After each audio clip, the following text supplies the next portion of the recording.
1 KG chicken, మిరప్పొడి, garam masala, chicken masala, ధనియాల పొడి, మిరియాల పొడి, ఇది వచ్చేసి మొగ్గ అంటారు కదా, మొగ్గ పౌడరు, ఈ యాలక బుడ్డలు, ఈ చెక్క, ఇలాగే బిర్యానీ ఆకు. పెనంలో కొద్దిగా ఆయిల్ వేసుకొని ముందుగానే కట్ చేసి వాష్ చేసి పెట్టుకునే చికెన్ ఉంది కదా, ఈ చికెన్ ఇందులో వేసుకోవాలి.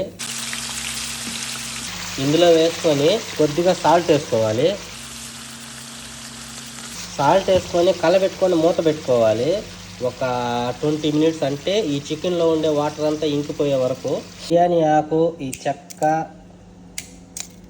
బుడ్డలు ఇవి కూడా బాగా మెత్తగా పొడి కొట్టుకోవాలి.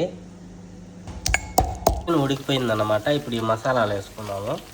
ఈ మసాలా కూడా అంతా బాగా మిక్స్ చేసుకొని ఒక 5 నిమిషాలు మళ్ళీ మూత పెట్టుకొని ఉడకబెట్టుకుందాము.